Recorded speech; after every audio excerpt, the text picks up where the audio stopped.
Olá, boa noite a todos. Hoje, dando sequência à última aula que foi da potência ao ato, nós vamos abordar um pouco é, esse processo da criação, o processo pelo qual o mundo foi criado. Todos nós temos uma ideia de que existe, por exemplo, o mundo material e existe também o mundo espiritual, certo? Nós temos essas duas realidades. Mas o que existe entre essas duas realidades, entre o céu e a terra? É, Essa seria uma visão macrocósmica. E nós poderíamos fazer a mesma pergunta numa visão microcósmica, a partir da própria noção do que é o homem. Porque nós temos essa dimensão tanto material quanto espiritual, né? Nós acessamos tanto a terra quanto o céu, corpo e espírito. Agora, o que existe entre essas duas realidades? Bom, existe algo que todos nós conhecemos que é a alma, né? A alma seria justamente aquilo que interliga o nosso eu espiritual com esse nosso eu material. Do hebraico, alma significa, a alma é expressada como nefesh, e enquanto o espírito é ruach, sopro divino.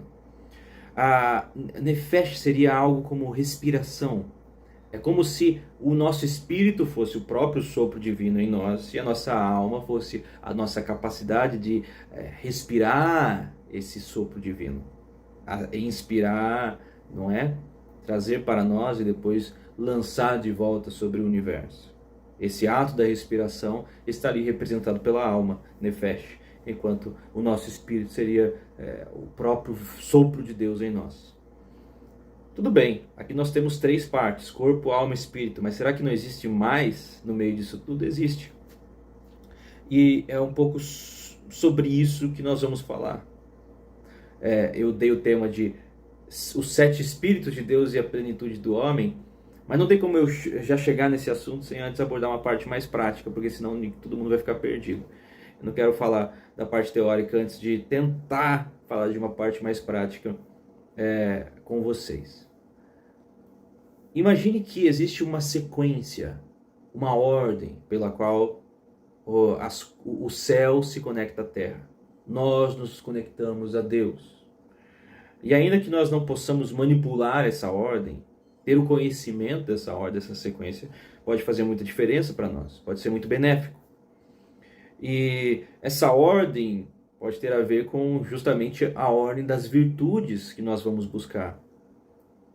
Nós buscamos várias virtudes, nós obtemos várias informações, conhecimentos, justamente para melhorarmos como seres humanos. Mas são tantas informações que nós às vezes ficamos perdidos. Desculpa, eu bati aqui. Nós ficamos perdidos, nós não sabemos, né, qual delas perseguir primeiro. E se tivesse uma ordem necessária? Uma ordem que facilitasse esse processo? De tal modo que uma virtude facilitasse a outra? É sobre isso que eu quero falar com vocês nessa parte mais prática da nossa aula. Vejam, existe um conceito que se chama monergismo e sinergismo. O que seria o monergismo e o sinergismo?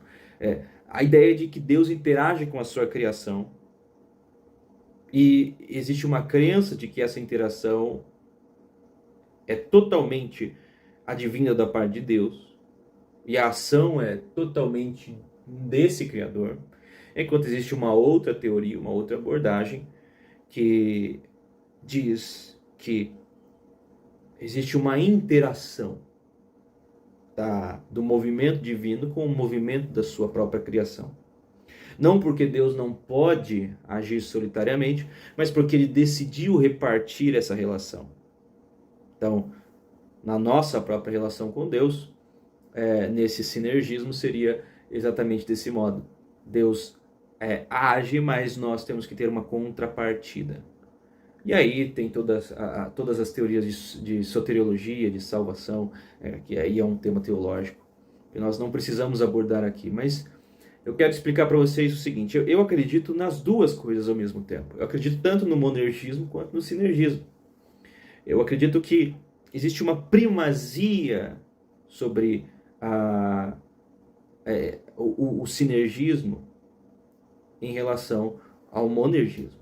Isto é, Primeiro é a ação divina, e a ação divina é quem está por trás de todas as coisas. Mas isso não significa que a nossa ação não esteja concomitantemente, em certo sentido, agindo também. Embora Deus nos salve, nós aceitamos a salvação.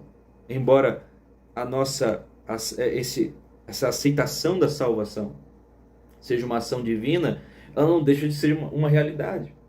Ela parte de nós. Embora o nosso livre-arbítrio seja direcionado por Deus, ele não deixa de existir. E aqui existe uma relação muito importante ou interessante com relação até ao próprio conceito de ato e potência que nós abordamos na última aula, porque ato e potência sempre estão interligados, eles se completam, ainda que nós saibamos que existe uma primazia do ato em relação à potência, porque o Deus transcendente é ato puro, não é? Nos conceitos de Tomás de Aquino, e não potência. Agora vamos lá. Do mesmo modo, se falarmos de sinergismo, monergismo, nós sabemos que existe uma primazia do monergismo em relação ao sinergismo. Mas não significa que os dois não sejam realidade, não existam. E por que eu estou falando disso?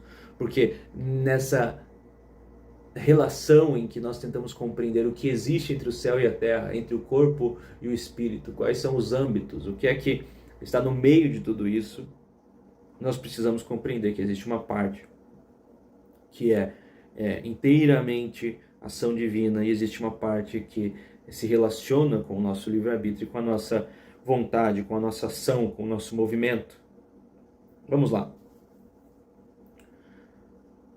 Imagine que para você alcançar certas virtudes, você pudesse descobrir essa sequência perfeita, essa ordem que facilitasse esse processo. Eu vou começar com essa parte prática falando disso e dando essa ordem. Você talvez não possa acreditar de cara, você precisa meditar sobre essa ordem ou praticar essa ordem para ver se ela funciona, para ver se ela dá certo.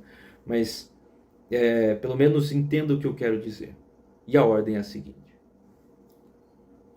O primeiro aspecto da nossa ação em relação a Deus, em relação a esse movimento que nós fazemos na direção de Deus, é algo que nós podemos dividir entre fé e humildade.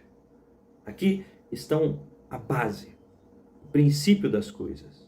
Fé é ação divina, é um dom de Deus, é a ação de Deus em nossa direção. E humildade é a nossa ação na direção dessa fé. Porque vejam, como diz em Romanos 8, a fé é dom de Deus.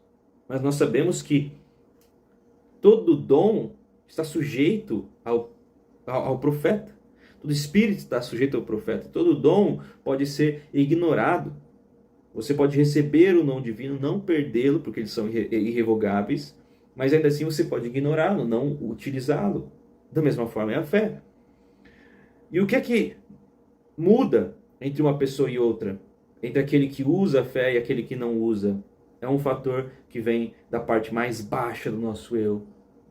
Essa parte material, do nosso eu físico, corporal, daquilo que nos cabe, daquilo que é possível para nós, que tem o nome de humildade. Humildade é você se esvaziar. Humildade não é utilizar uma ferramenta que pode te ajudar de alguma forma, mas é abandonar todas as ferramentas que você possui. Então a fé é a ação divina, porque ele te revela algo que você não teria como saber por si mesmo. Mas para você abraçar esse conhecimento, essa revelação, você precisa abandonar todos os outros que você possui. Se esvaziar desses conceitos que você já tem. Então, se nós formos escrever uma ordem, primeiro humildade, depois fé. Ainda que nós saibamos que na sequência, se é que existe essa sequência, Deus age primeiro, e é por isso que nós temos humildade. Nos seguintes parâmetros: a vontade divina, juntamente com a sua inteligência e a ação divina, nesse conselho, decidem revelar algo para o ser humano. E o ser humano, em contrapartida, decide se esvaziar de si. Esvaziando-se de si, abraça essa revelação, esse conhecimento, que é a fé. E essa fé é o fundamento das coisas que se veem. Por trás das coisas que se veem, há um fundamento superior, um fundamento que dá a possibilidade da existência dessas coisas, e é a fé que acessa esse fundamento, certo? Bom, então nós saímos aqui da materialidade, dessas coisas mais cruas, palpáveis ou superficiais, e entramos nesse âmbito da fé. Só que a partir do momento em que nós acessamos a fé, o conhecimento de Deus, nós damos um salto qualitativo muito grande, porque nós ativamos o nosso eu espiritual. E a partir do momento em que nós ativamos o nosso eu espiritual, nós podemos ter um controle sinergético sobre a nossa alma e sobre as características da nossa alma necessárias para esse acesso e para esse aproveitamento dos dons, das qualidades espirituais. Vejam, com a nossa humildade, com a nossa fé, nós acessamos esse eu espiritual. Esse eu espiritual se submete primeiramente ao senhorio de Deus, à soberania divina, à vontade divina. Então, nós agora não agimos pelo nosso próprio desejo, pela nossa própria vontade, mas agimos pela vontade de Deus. Essa vontade de Deus nos dá acesso à sua inteligência, sua própria inteligência divina. E essa inteligência divina é compreendida concretamente por nós. Nós a entendemos, nós a compreendemos.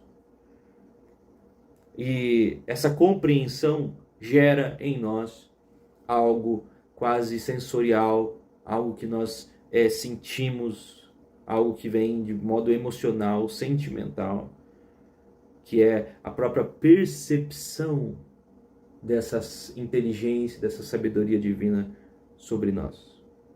Essa percepção, que é uma faculdade da nossa própria alma, nesse aspecto, porque a percepção espiritual já ocorreu, causa em nós uma sensação física, como que dos 5 sentidos. Nós descrevemos essa experiência espiritual dessa forma, não é? Há um aroma suave, ao toque da presença de Deus, a visão da glória de Deus, não é? Você degusta essa coisa tão agradável. A Bíblia descreve tanto o homem desse modo, como Deus desse modo. E vejam, o que é que eu estou descrevendo aqui? É que quando você acessa esse eu espiritual, a sua alma sofre um impacto desse acesso.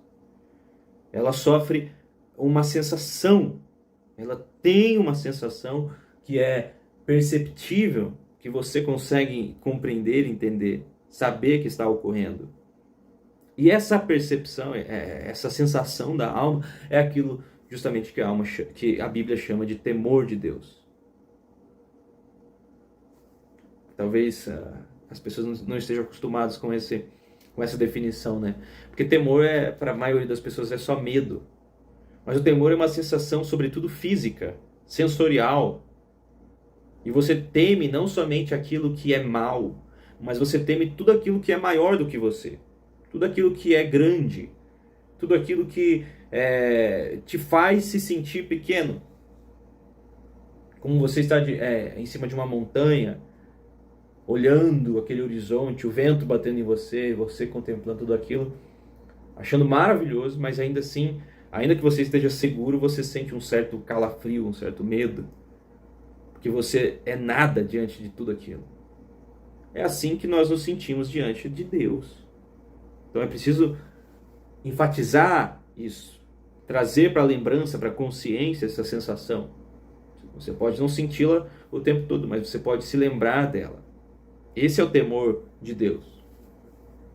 Agora, a partir do momento que você está, então, conectado ao seu eu espiritual, sentindo esse temor, você está conectado, corpo, alma e espírito, e tem a possibilidade de gerar em si mesmo esses atributos que fazem, que completam essa plenitude do homem, que é justamente o tema da nossa aula. Fortaleza divina. Você não só sabe, você não só entende, mas você tem coragem para fazer de acordo com o que você sabe. E, do outro lado, conselho divino. Você não só compreendeu verdades eternas, você não só as acessa, mas você tem uma conexão direta com esse Deus, que te aconselha, que te revela, que te direciona em situações concretas, práticas do seu dia a dia. Agora, como essas coisas estão todas interligadas, não tem como você só ter uma delas e rejeitar outras. Como é que você vai ter sabedoria divina sem ter entendimento? Ou ter entendimento sem ter sabedoria? Como é que você vai receber conselhos de Deus sem ter sabedoria? Isso é jogar pérola aos porcos. Do que adianta Deus te direcionar, te aconselhar, se você não é capaz de compreender esses conselhos? Se você não se dedicou, se você não se importou em absorver aquilo que Deus já nos revelou, tanto pelas Escrituras como pela própria realidade. Certo? Agora, eu não sei se vocês perceberam, mas eu descrevi uma sequência da nossa espiritualidade aqui. Primeiro passo, humildade. Segundo passo, fé. Terceiro passo, temor de Deus. Porque pela fé, espiritualmente, você tem esse acesso ao temor de Deus. Então, temor de Deus.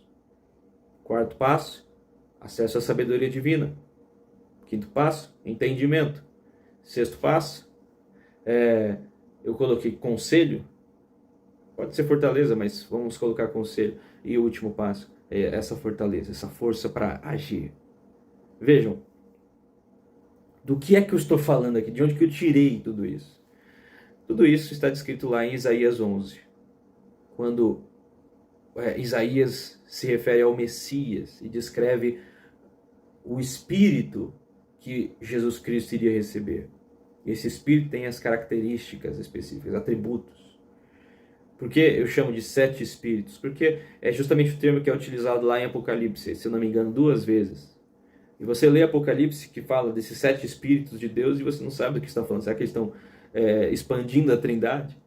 Não, mas está se referindo justamente a Isaías 11, que fala da seguinte maneira, que Jesus Cristo receberia o Espírito do Senhor, que é o Espírito da sabedoria, o Espírito do entendimento, o Espírito da fortaleza, do conhecimento, do temor de Deus, do conselho. Então, quando você lê somente o texto, você pode se perguntar, mas por que exatamente essas características? Porque nesse texto está falando de sabedoria, conhecimento, entendimento, fortaleza, etc. Mas não fala de outras coisas tão importantes como amor, humildade.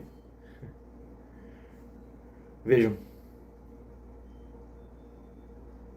quando nós compreendemos o significado da sabedoria divina, do entendimento, da fortaleza, do conselho, do temor, nós também compreendemos todas as outras coisas. Porque primeiro não seria possível nós entendermos essas sem entendermos aquelas. Segundo, porque se nós entendemos essas, com certeza nós entenderemos o que precisa ainda ser compreendido sobre as outras. Então, nesses 7 atributos, nesses 6, juntamente com o sétimo, que seria esse próprio Espírito do Senhor, que representa a soberania divina, o senhorio divino, nós temos também a representação das demais coisas, que seria a misericórdia, Hesed de Deus, que seria a glória, o reverberar, o esplendor de Deus. Então, vejam, desde os céus, desde a coroa da criação, representada pela pelo homem, mas pelo homem divino que é Jesus Cristo. Até esse reino material, até nós, aqui, nessa parte mais visível da realidade, nós temos esses passos, nós temos essas características, nós temos esses acessos espirituais. E se nós compreendemos um pouquinho, pelo menos, mais ou menos, a ordem dessas coisas, é como se nós estivéssemos ligando uma lâmpada em nós. Algo em nós que já está aqui, mas que precisa dessa conexão, dessa luz para existir. Como eu disse, humildade, fé. Aí você se conecta ao eu espiritual, temor de Deus, sabedoria divina, entendimento, conselho, fortaleza. O conhecimento é essa fé. E tudo isso está lá descrito em Isaías 11. Tudo isso está lá exposto. E tudo isso que eu acabei de escrever aqui é um conhecimento que foge um pouco do que nós temos falado, porque na maioria das aulas eu abordei um pouco do aspecto teológico, um pouco do aspecto filosófico. Hoje eu estou já entrando nessa tradição judaica. Essa parte da tradição judaica que é um pouco mais mística e que aborda um conceito chamado árvore da vida. A árvore da vida é uma representação simbólica daquela árvore do Jardim do Éden. Quando se lembra, existem duas árvores, a árvore do conhecimento, do bem e do mal, e a árvore da vida. E nessa árvore da vida, dessa tradição, nós temos justamente dos 10 termos que estão lá nessa tradição judaica, pelo menos 7. E esses 7 contidos em Isaías 11. E todos os demais são um mero complemento, que são basicamente 3. Basicamente não, literalmente 3. Que se referem ao amor, se referem ao esplendor, à glória, e se referem também a essa parte de nós. Essa parte de nós que nós contemplamos e nós chamamos de reino material, Malchut. Agora, eu quero que vocês entendam o seguinte. Quando Isaías 11 se refere ao Messias, a Jesus Cristo, quando Isaías faz essa profecia, ele está falando do homem perfeito, da nossa referência, de Jesus Cristo. Ele está afirmando que ele é o detentor dessas chaves, do Espírito do Senhor, dos 7 Espíritos de Deus. E que se nós quisermos conter esses 7 Espíritos, se nós quisermos acessar essa mesma dimensão e agir do mesmo modo, só tem um caminho, é através do Messias. É através do escolhido, é através de Cristo, é na conexão com Ele, que diz sobre si, eu sou o caminho, a verdade e a vida. É através dele que nós acessamos tudo isso, porque todas essas coisas estão contidas nele. Então esse conhecimento não é um segredo esotérico que você, ao saber dele, consegue acessar o divino. Não. Você anteriormente é acessado por Deus por meio de Cristo. E é somente por meio de Cristo que você consegue trilhar esse caminho. E nesse trilhar você percebe todas essas características, esses fatores que eu mencionei aqui. O que é que faz de um homem essa perfeição, essa plenitude? O que é que confere a nós esse valor? Como é que nós podemos olhar para alguém e dizer esse sujeito, essa pessoa é uma pessoa plena? Nós olhamos para Cristo. Nós contemplamos Jesus Cristo. Nós nos humilhamos perante aquele que se humilhou. Perante aquele que é o sentido da vida, o centro do universo, e mesmo assim se humilhou. Se humilhou, nós nos humilhamos perante Ele, e a fé que nós conhecemos e depositamos é a fé que nós temos nele. E essa fé no Filho que nos interliga a Deus, o Pai. E assim nós temos dimensão e acesso a todas essas coisas. Para qualquer pessoa cristã, essa parte que se refere a Cristo já está quase que exaurida, né? Nós já sabemos essa parte teórica. Mas a parte prática talvez falte. Porque você sabe que você tem acesso a Deus, você sabe que você tem acesso a Deus por meio de Cristo, mas você não sabe o que fazer com esse acesso. Tá bom, e agora? Como é que eu posso melhorar minha vida? Como é que eu posso ser mais feliz? Como é que eu posso me tornar uma pessoa melhor? Foi justamente acessando essas dimensões espirituais e trazendo aqui para o mundo material através desses conhecimentos que você possui. Porque muitas pessoas têm fé e se apegam à fé, mas se esquecem do temor, se esquecem de sentir a grandeza divina. E se você não tiver temor, você não tem um acesso à sabedoria, porque o princípio da sabedoria é o temor de Deus. E se você não tem acesso à sabedoria, como é que você vai entender qualquer coisa? E se você não entende nada, como é que você vai se aconselhar com Deus e pedir direção divina? E se você não tem direção, como é que você vai se sentir forte, fortalecido, encorajado para agir? Perceberam? Eu acho que eu não preciso nem dar exemplos práticos aqui disso tudo. Mas como é que você realiza tudo isso? Como é que você encontra esses atributos em si por meio de Cristo? Você vai para a oração, se conecta com Deus, se humilha, confessando a supremacia de Cristo e não a sua. E você acessa essa sabedoria. E você busca essa sabedoria.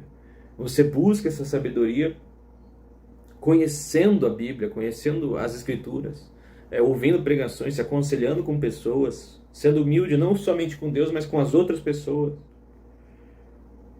E você parte sempre dessa humildade para ter o conhecimento de Deus, confessando para si e para o mundo: eu não quero a minha sabedoria, eu quero a sabedoria divina. Você se torna consciente da grandeza de Deus, dessa sabedoria de Deus. Você se rende a ela, ao senhorio dela. E aí você vai tendo todas essas coisas e se aconselhando, ouvindo a voz de Deus. Se não no seu coração, se não na sua mente, com sinais, mas você o ouve de fato. É algo audível, é algo que você compreende. Entendem? Bom, eu falei na última aula sobre o ir da potência até o ato, né? Como é que nós interligamos essas duas coisas? Nessa dimensão do espírito com o corpo, nós conseguimos compreender justamente o aspecto prático dessa interligação, onde você se conecta com o seu eu espiritual, e o seu eu espiritual se conecta com você mesmo. É como um movimento de vai e vem, é como um fluxo constante, é como de fato uma energia que passa e que gera essa luz. Tem até uma analogia que fazem do corpo, alma e espírito nesses termos, né? O espírito sendo a energia, o corpo sendo a lâmpada, né? Esse aspecto físico, e a luz gerada seria essa alma, o resultado dessa energia com esse corpo, gerando essa luz. Então, para que essa luz seja perfeita, para que essa luz realmente brilhe em nós, é preciso que esse acesso esteja completo, não haja falhas nessas ligações, nessas interligações. Então, Quando você sabe pelo menos um pouco de como esse processo ocorre, você deixa de ignorar as partes mais importantes do processo. Então, se você se conecta a Deus, você não se conecta apenas com uma parte do que você sabe, ou dando importância a um dos atributos, mas dando importância a todos eles, todas as formas de Deus se manifestar. E nesse âmbito aqui, as 7 formas, os 7 Espíritos de Deus, se rendendo a esse conhecimento e tendo, portanto, a operação divina.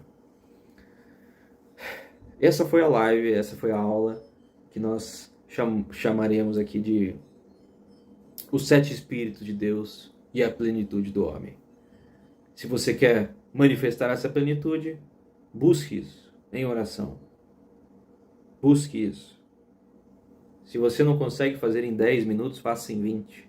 Se você não consegue fazer em 30, faça em 1 hora, em 2 horas, em 3 horas. Busque isso, porque é um processo que você percebe. Há no seu coração revolta, há no seu coração ceticismo, tristeza, angústia. Você ainda não acessou a humildade necessária. Se humilhe diante da mão potente de Deus e Ele resplandecerá sobre ti. Porque Ele humilha os soberbos, mas exalta os humildes. Então, é um caminho, é um processo que não tem nada de tão complicado assim. É você entrar no seu quarto, orar, entrar nessa humildade, falar com Deus, pedir esse acesso, sentir esse acesso e começar a desfrutar da voz de Deus, a direção do Espírito. E isso vai gerando em você uma vida espiritual concreta, virtudes concretas, as mesmas virtudes que existem em Jesus Cristo. As mesmas virtudes, porque Ele foi aquele que venceu a tentação no deserto, venceu o diabo no deserto, ao invés de Adão, né, que falhou, que caiu, que causou toda essa desgraça para nós.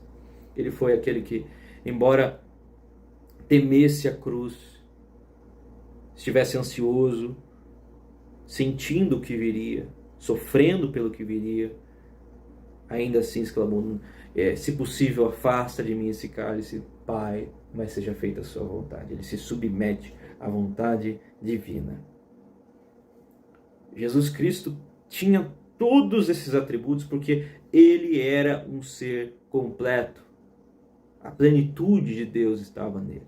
E a plenitude de Deus, que é a plenitude do homem, que é justamente aquilo que nós devemos buscar. Nós buscamos essa plenitude em Cristo. Ele é o centro, Ele é a fonte, ok? Acho que deu para entender. Um abraço a todos.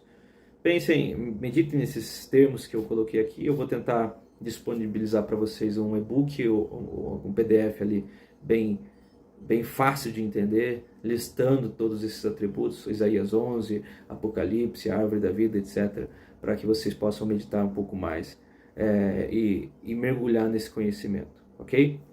Um abraço a todos, fiquem com Deus.